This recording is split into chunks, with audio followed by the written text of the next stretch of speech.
ભાવમાં ₹3નો વધારો કરવામાં આવ્યો છે। આજથી જ નવા ભાવ લાગુ કરવામાં આવ્યા છે। લગભગ 2 વર્ષ પછી પેટ્રોલ અને ડીઝલના ભાવમાં વધારો કરવામાં આવ્યો છે।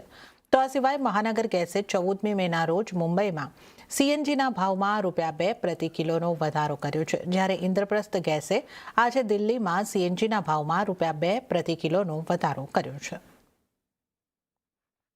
તો પેટ્રોલ ડીઝલના ભાવ વધારા પર પેટ્રોલ ડીઝલ એસોસિએશનના નેશનલ પ્રેસિડેન્ટ અરવિંદ ઠક્કરે નિવેદન આપતા કહ્યું કે ઈરાન ઇઝરાયલ યુદ્ધના કારણે સપ્લાય ઉપર અસર પડી, એટલા માટે આ ભાવ વધારો જરૂરી હતો। 28મી ફેબ્રુઆરીથી ઈરાન, અમેરિકા અને ઇઝરાયલનું જે યુદ્ધ ચાલે છે તેના કારણે પેટ્રોલિયમ પ્રોડક્ટના સપ્લાયમાં બહુ પ્રોબ્લેમ આવી ગયો છે। શોર્ટ સપ્લાય પણ હતું અને ભાવ પણ વધી ગયા હતા।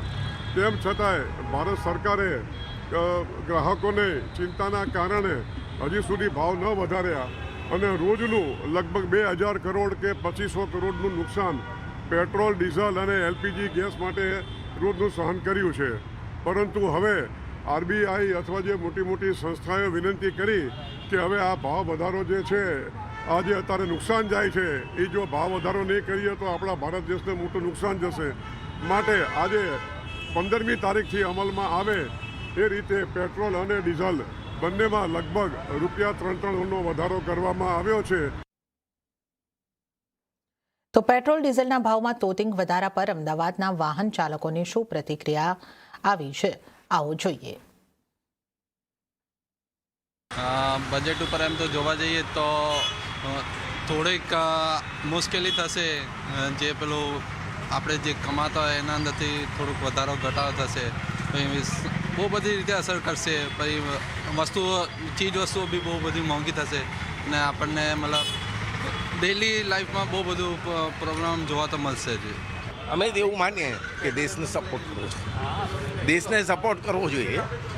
કારણ કે જ્યારે આપણે તો ઘણી લાઈન નથી, જ્યારે બીજા બધા દેશોમાં લાઈનો છે, પેટ્રોલ મળતું નથી, લિફ્ટ બંધ થાય છે, તો એ હિસાબે આપણે ઘણું સારું છે।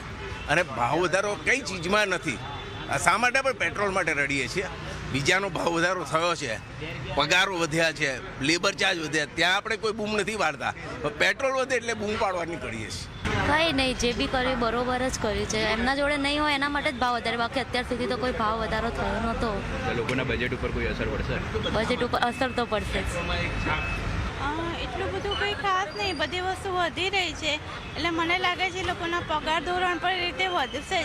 બધું કનેક્ટેડ જ હોય છે, એક વસ્તુ વધશે તો બીજી વધશે, બધું મોંઘું થશે તો સેલ વધશે તો લોકોના પગાર વધશે। લાઈન થઈ જશે, થોડોક હાર્ડ ટાઈમ છે એ ફેસ કરી લેવાનો, પછી નોર્મલાઇઝ થઈ જશે બધું।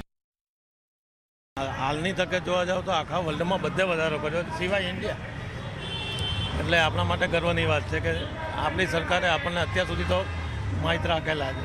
આજે મોદી સાહેબે પેટ્રોલનું કીધું છે, એના લીધે અમારું જે ફિલ્ડ સ્ટાફ હોય એ લોકોને રેગ્યુલર બેઝ ઉપર તકલીફ ના પડે એના માટે બધા ફૂલ કરાવે છે। વર્ક ફ્રોમ હોમની બી જાહેરાત કરીએ તો એના માટે એ પણ હોવું જરૂરી, જેવા કે અમારી કંપની વર્ક ફ્રોમ હોમની પરમિશન આપે, રિઝર્વ બેન્કે એપ્રુવડ કંપની એ તો વર્ક ફ્રોમ હોમ થઈ શકે એટલે એટલી બચત તો થઈ શકે। ભાવ વધારો હવે આપણા અન્ય દેશો કરતાં ભાવ વધારાની બાબતમાં વાત કરીએ તો ઘણો પ્રમાણમાં ઓછો છે ને જાળવી રાખ્યો એ પણ મોટી વાત છે। તો રાજકોટમાં પણ પેટ્રોલ ડીઝલના ભાવમાં વધારો થયો છે। આજે પ્રતિ લીટર પેટ્રોલના ભાવમાં ₹2.98નો વધારો કરવામાં આવ્યો છે। 1 લીટર પેટ્રોલનો જૂનો ભાવ ₹94.31 હતો। ભાવ વધારા બાદનો નવો ભાવ ₹97.29 થયો। તો આજે ડીઝલના પ્રતિ લીટરના ભાવમાં ₹3.09નો વધારો થયો। ડીઝલના જૂના ભાવ ₹89.99 હતા, જે હવે ₹93.8 થયા છે અને વાહન ચાલકો એ ભાવ વધારા સામે પોતાની વ્યથા ઠાલવી। આ તકલીફ તો મધ્યમ વર્ગવાળાને છે જ, બરાબર, એ તકલીફ તો છે જ। પેટ્રોલના ને ડીઝલના વધારે હોય તો તકલીફ તો છે જ। હા, વાહન એમાં શું છે કે વાહન હલાવે એ કાયમી જીને જોતો હોય એ જોશે જ।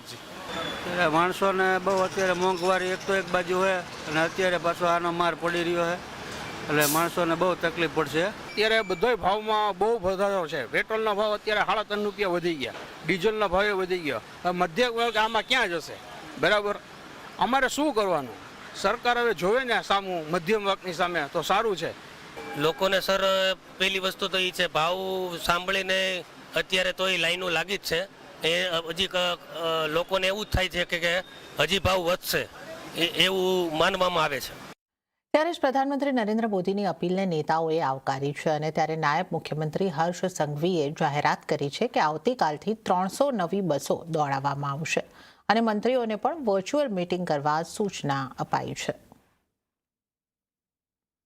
હોય કે પછી પેટ્રોલ ડીઝલ ઇંધણ બચાવવા માટેની અપીલ હોય, આ અપીલને અમે સૌ લોકો આવકારીએ છીએ.